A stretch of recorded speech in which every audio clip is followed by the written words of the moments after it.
Halo semua, Assalamualaikum warahmatullahi wabarakatuh. Perkenalkan nama saya Wardah dengan NIM D1A1210023, Program Studi Agribisnis. Di sini saya akan mempresentasikan tugas akhir saya sebagai nilai konversi dari mata kuliah Keselamatan dan Kesehatan Kerja, biasa disebut dengan K3. Baik, di sini saya akan menjelaskan tentang latar belakang, yaitu perusahaan perlu melaksanakan program keselamatan dan kesehatan kerja atau K3 yang diharapkan dapat menurun ketingkatan kecelakaan kerja. Berbagai faktor yang menyebabkan kecelakaan di tempat kejadian, antaranya kurangnya perawatan terhadap perlengkapan kerja, peralatan kerja yang tidak tersedia ataupun tidak layak dipakai.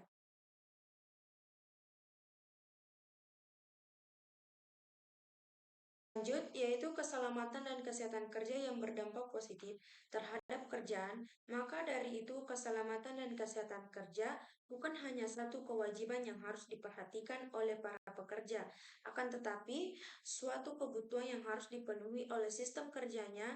Dengan kata lain, keselamatan dan kesehatan kerja bukan suatu kewajiban, melainkan suatu kebutuhan bagi para pekerja dan bagi bentuk kegiatan pekerja.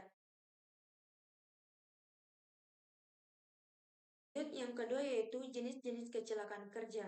Ada beberapa bagian kecelakaan kerja, yaitu yang pertama tersandung, jatuh, atau terpeleset dikarenakan bidang tanah yang licin. Dan yang kedua yaitu terluka atau teriris benda tajam seperti cutter dan silet pada saat melakukan okulasi atau sambung pucuk. Dan yang ketiga yaitu terkena efek racun radiasi atau efek produk kimiawi pada saat berada di dalam lab. Dan yang keempat yaitu kecelakaan dikarenakan alat kerja atau mesin seperti mesin pemotong rumput, mesin kultivator, parang, atau pacul.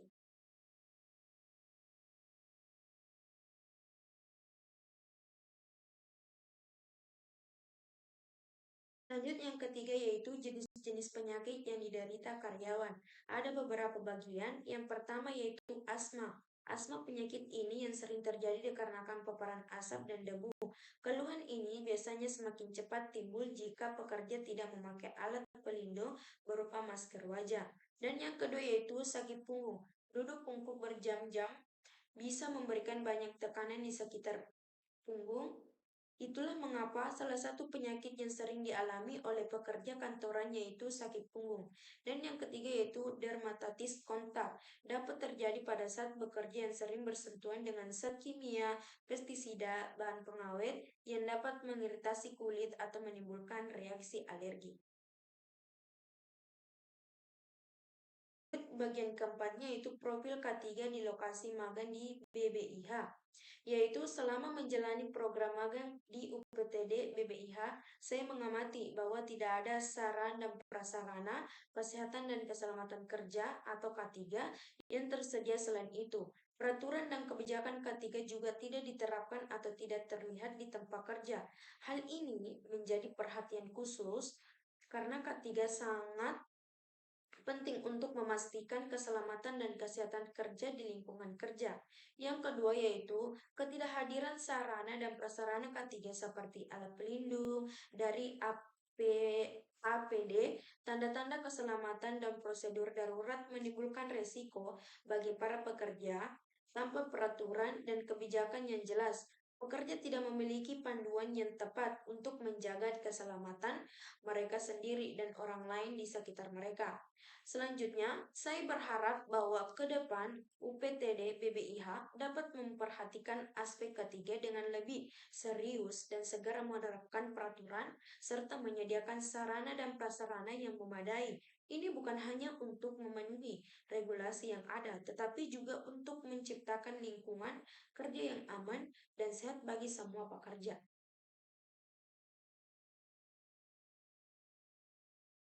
Lanjut bagian kelima yaitu daftar program kerja K3 di lokasi magang. Yang pertama yaitu orientasi K3 untuk peserta magang.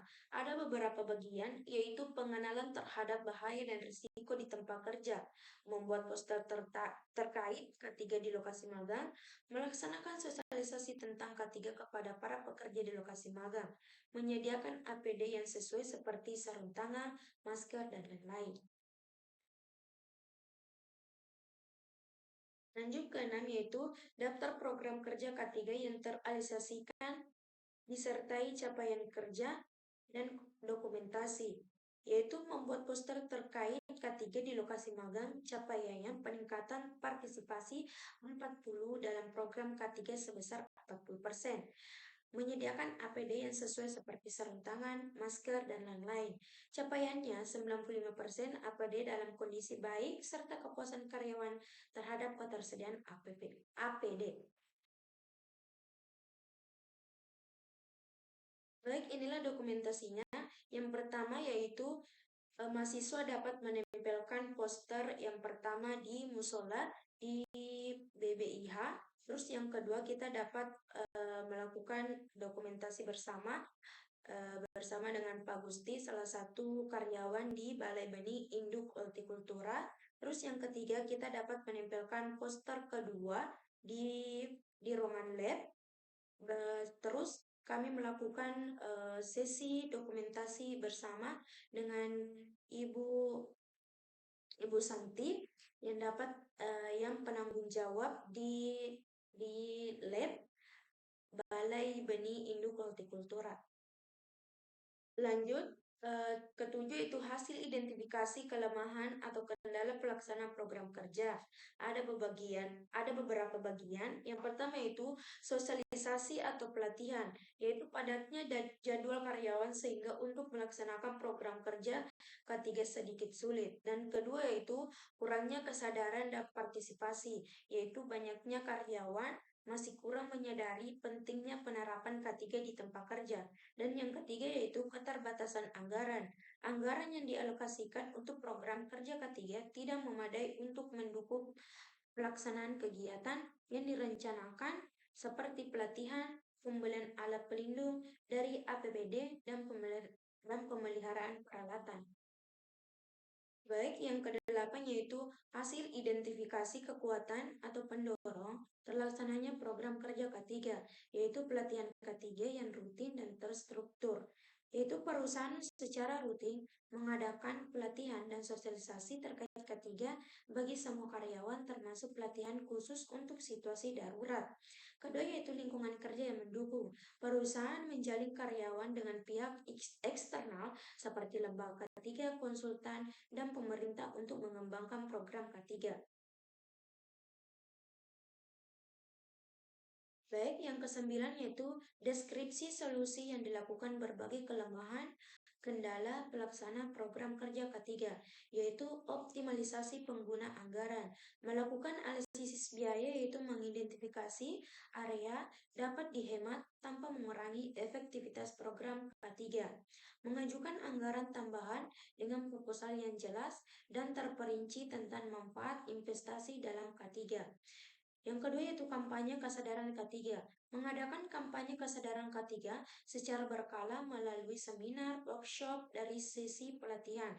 Kampanye ini mencakup informasi tentang pentingnya K3, manfaat bagi karyawan, dan bagaimana bisa berpartisipasi.